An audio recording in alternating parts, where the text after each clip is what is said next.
Colbyjack.net Serial Fiction is proud to present The Nut Heist by Trisha M. Wilson.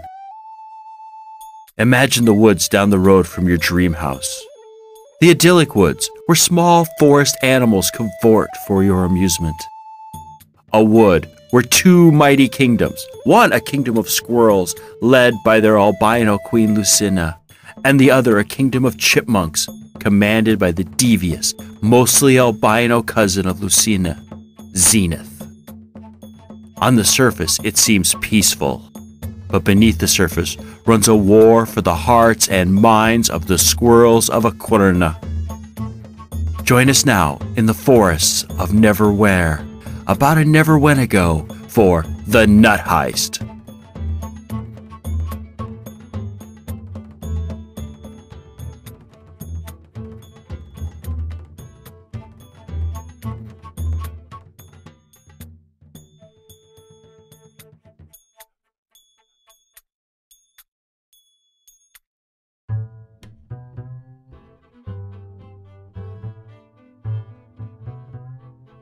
Chapter 2. Plans. Zenith gazed out of his window, watching the snow come down. Zenith liked snow. It reminded him a lot of himself. Cold, white, unpredictable, ever-changing. However, at times he was the opposite of the snow. Passionate, predictable, and unwavering. A chipmunk walked up behind Zenith and waited for acknowledgement. Zenith ignored his servant for several minutes, testing him. Finally satisfied that his servant had passed, he asked, "How tall is this snow, Volk?" Volk replied, "8 full-grown squirrels tall, sire."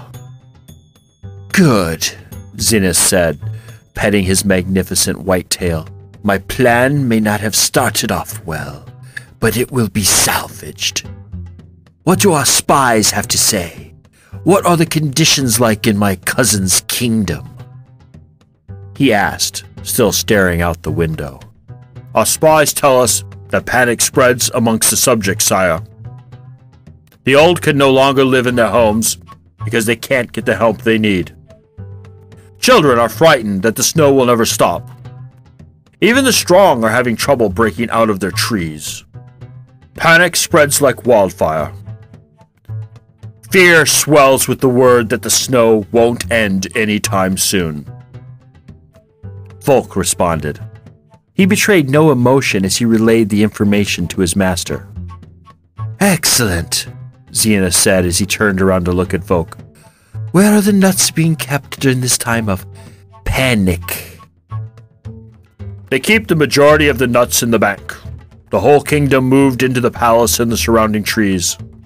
The evacuees carry their nut supply with them, and most have deposited them in the bank," Volk said.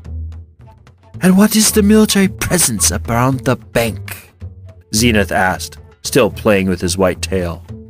"Our spies inform me that the military is working on evacuating the subjects. Minimal protection is on the bank," he said.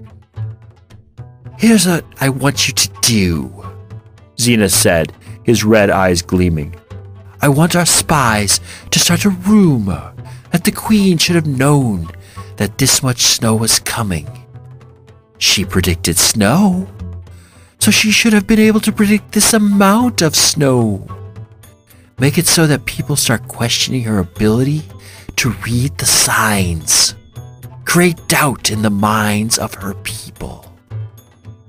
"Yes, sire," Volk said, his face expressionless as ever. "And just when the doubt and questioning draws everyone's attention away from the nuts and everything else, that is when we'll make our move," Zenith said. "Yes, sir. Shall I send for General Branimir?"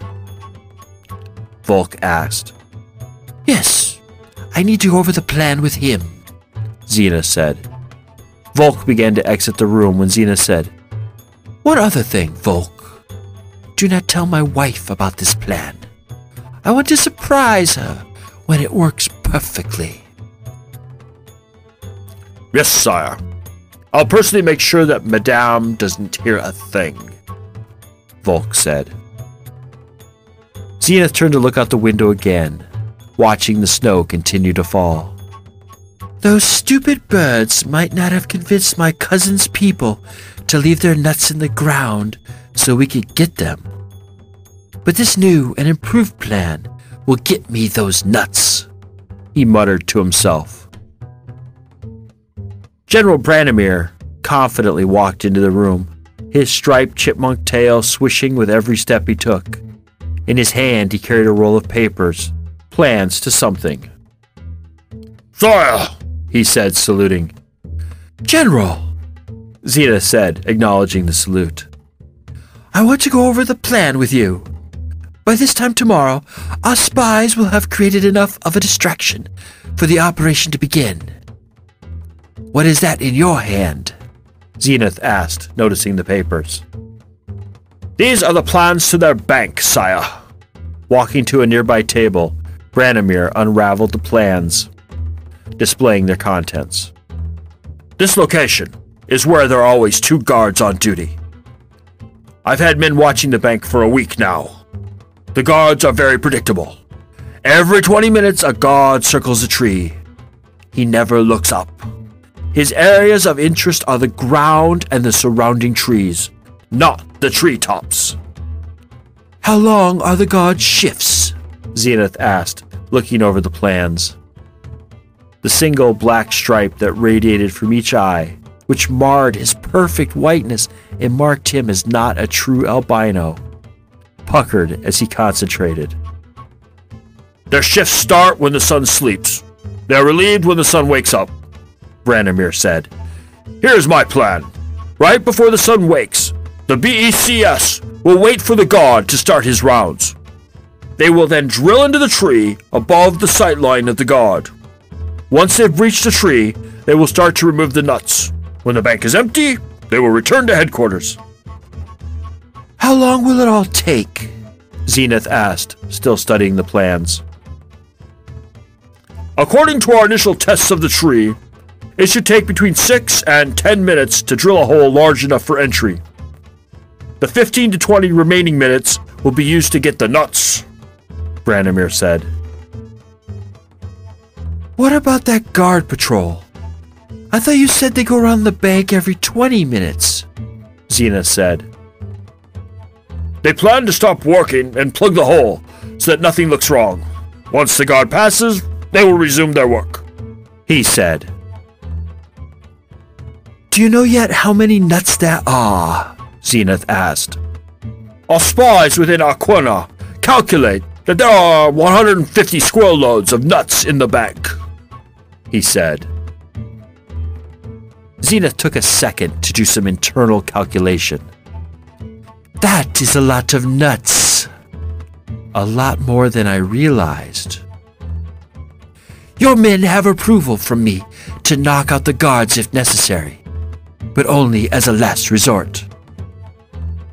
I will inform them, my liege, but that shouldn't be necessary. As long as everything goes according to the plan, violence shouldn't be necessary, Branimir said. His voice showed his confidence in his team. Good. I want the robbery to be a huge surprise in the morning. I want to hear how they react at finding all their food gone in the middle of this huge storm. I want to know of their distress at knowing their children will starve because no food can be found. I need to feel their outrage toward their queen and king for failing in their duty to provide for their people, Zenith said. He rubbed his hands together. His white tail flickered happily. Will there be anything else, sire? Branimir asked, rolling up the plans. No. Get the squad ready, because tomorrow night shall be when they prove themselves. Branimir left the study, and Zenith returned to gazing out the window. Even though the study's window sat well above the floor of the forest, the snow was beginning to touch the bottom of it. Soon, if the snow didn't stop, it would completely cover the window, and he would be unable to see out. But the snow isn't going to stop anytime soon, dear sweet cousin of mine. Just as your father taught you to read the signs, my parents taught me to read the signs even better. The snow shall last for many more sleeps of the sun, and you will never know what happened to your nut supply. My Black Eastern Chipmunk Squad will rid you of all your supplies, and you will never know what happened, he said to himself. Who will never know what happened? A woman asked, walking into the room. Oh, nobody you know, my beloved wife. Nobody you know, Zenith said.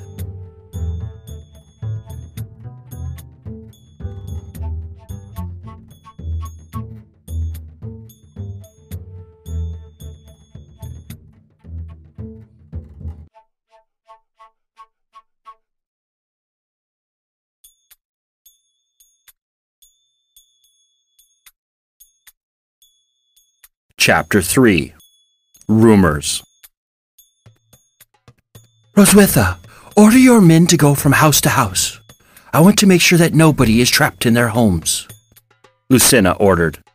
Lucina, Ulrich, Roswitha, and Tancred were standing in a side room off the main hall.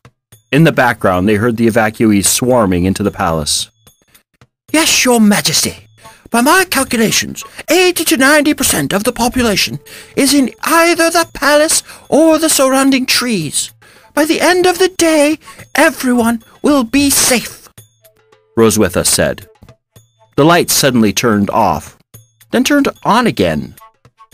Talk from the hall increased in volume, and the lights started to flicker faster.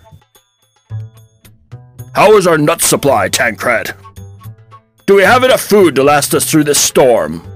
Ulrich asked, ignoring the flickering lights. Yes, if we ration the food carefully, everyone will eat comfortably for at least 3 moons. If the queen and her women had not gathered all the reserves, we would have been lucky to last a moon, Tancred said, glancing at some papers in his hands. That was good fortune, Roswitha said. She opened her mouth to speak when the lights began flickering on and off faster than before. Excuse me, she said before walking into the hall. What are you doing? She asked. Her voice sounded tight. We are just playing with the needle, right? Is that what it's called? Asked a young squirrel. Yeah, his brother said. We've never seen them before. Does every room have them? Can we get one in our house? The first squirrel asked. Yeah, Ma, can we? The 2 young squirrels started talking at once, while other, much older squirrels stood gawking at the lights. Holding up a hand indicating silence, Roswitha waited for the talk to die down. These are brand new. They are automatic needle lamps. They are not in any homes yet because the palace is still testing the technology. When we are sure that it is safe to have them in all homes, we will be installing them. But until that time, this is the only place you can see them. Now, if you would be so kind, please follow my men to your quarters. The squirrels, still talking amongst themselves, slowly started walking out of the hall. Also, she added to their back, don't flicker the lamps on and off. Roswitha watched them walk into another corridor before turning around and entering the side room again. Excuse me for the interruption. Tancred was explaining that we have enough food for 2 or 3 months, I believe. Yes, in addition to the food, we need to keep everyone occupied, or else they might go crazy, Ulrich said. We don't want a repeat of what happened during my parents' reign. Father and Mother never forgave themselves for the chaos that occurred during the Great Snowstorm. The snow kept coming down day and night. It continued without end for almost a moon. By the conclusion of the storm, food was at desperate levels, and people were turning a little crazy. It was horrible. Squirrel turned against squirrel. Criminals sold food on the black market at exorbitant prices. Some even talked of cannibalism. Mobs of hungry squirrels would walk the halls searching for the weak and sick. The military had to be called in to keep them away. Ulrich recounted, shuddering from the memory that had occurred all those moons before. That won't happen this time. The snow will end soon, Lucina said confidently. School should continue for the children. Have the elders help. As for the rest, I want you, Roswitha, and Tancred to come up with a list of tasks that need completion. Remember, people, we want them busy and tired so that nobody panics or has time to talk. Yes, Your Majesty, Roswitha and Tancred said together. Lucina dismissed them with a nod. She turned toward her husband when Roswitha interrupted. May I have a moment in private with you, Your Majesty? Certainly. Let's go to my study. We'll have privacy there, Lucina said. Roswitha and Lucina walked to the Queen's study. Both appeared unhurried, but Lucina could feel Roswitha's anxiety. The door had barely shut behind the two before Lucina said, What's wrong, Rose? There have been some strange rumors floating around here the last few days. I've heard people talk about how you should have known about so much snow. How you didn't read the signs right, or that you simply guessed that the snow was coming. Some people feel that you've let them down, and that if you had read the wind, we would have been better prepared for this storm, Roswitha said, looking troubled. It is true that I didn't foresee such a large storm, but I did tell everyone that snow was coming, Lucina said, taking a seat and gesturing for Roswitha to do the same. I know, but some seem to have forgotten that point. You know how some people only look at the negative side of anything and forget that a positive happened? Roswitha said. True, Lucina said with a sigh. Anything else I should know? Some of the more superstitious squirrels are claiming that you've called upon the dark gods to create the storm. They claim you care more about being right than about your subjects' well-being. They say you rely on the albino myth to retain your station. Their sorrow is the price the dark gods demand for aligning the weather with your predictions, Roswitha said. Are these the same squirrels that commune with the dead kings and queens of old? Lucina asked with some amusement. Well, yes, Roswitha said grudgingly, but it appears that some of the non-crazy squirrels are starting to believe them. I'll worry about them and their beliefs when the dead kings and queens converse with me. Right now, we need to focus on keeping everyone safe. Monitor their talk and let me know the moment they go from rumor-mongering to rabble-rousing. As long as they don't start making trouble, everything will be fine, Lucina said. Yes, Your Majesty, Roswitha said before leaving the room. Lucina sat at her desk and thought about the snow. Whispering to herself, she wondered, why wasn't I able to predict this much snow? I've never been this off. I mean, I knew it was coming, but I thought it would stop within a day or two. More minutes passed as these thoughts swirled around her head. Maybe Father was right. The gods like to play with squirrels, especially if they act like they are all-knowing. I must have brought this snow on my people by telling Ulrich that I was always right. Never again will I be so brazen to believe I'm infallible with the weather. With this vow, Lucina turned her mind to more important things than pity and regret. After an hour of being unable to read the storm to find out when it would end, Lucina went about her rounds.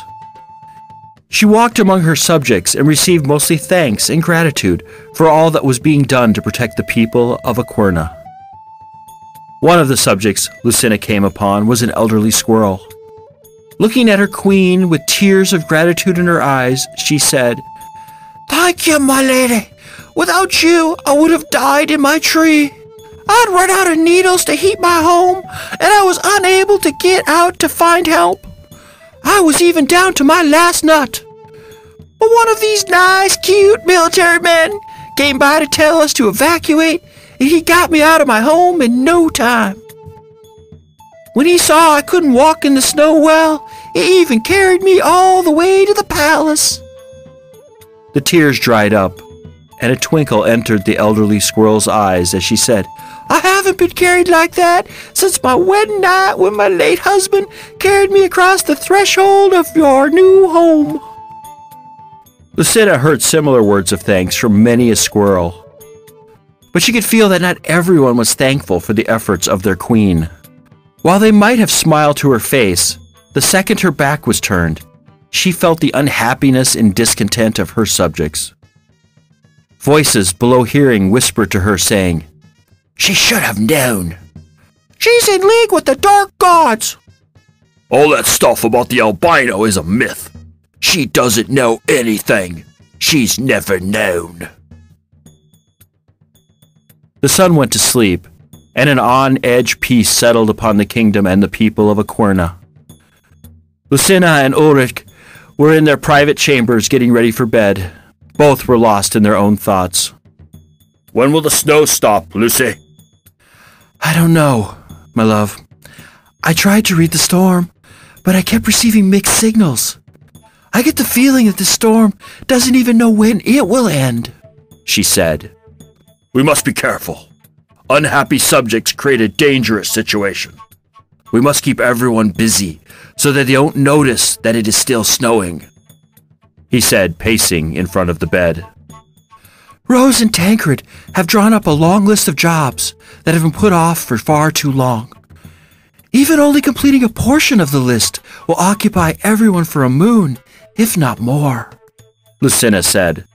Her white tail swished with her unspoken concern. Ulrich still appeared worried, so she said, "You fret too much.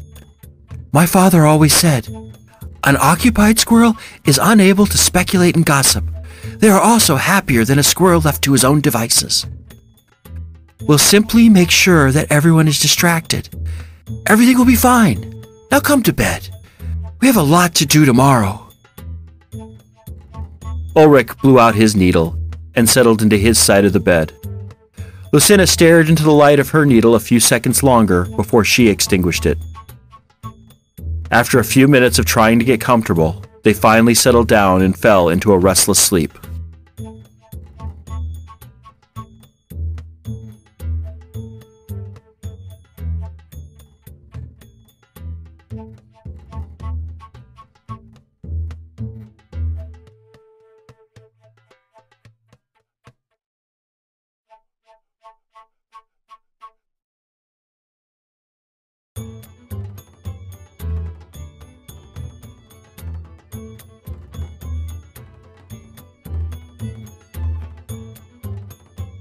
This has been a Colbyjack.net production. The Net Heist was written by our very own Trisha M. Wilson. Narration, recording, and soundtrack by R.L. Ferguson. This work is released under a Creative Commons Attribution Non-Commercial No Derivatives license. Share it, copy it, hand it around, just don't change it or sell it. Or as Cory Doctorow says when he quotes Woody Guthrie, "This song is copyrighted in the U.S. under seal of copyright number 154085 for a period of 28 years, and anybody caught singing it without our permission will be a mighty good friend to ourn, cause we don't give a dern. Publish it, write it, sing it, swing to it, yodel it. We wrote it. That's all we wanted to do." I hope you enjoyed this half as much as I enjoyed its creation. Have a wonderful day.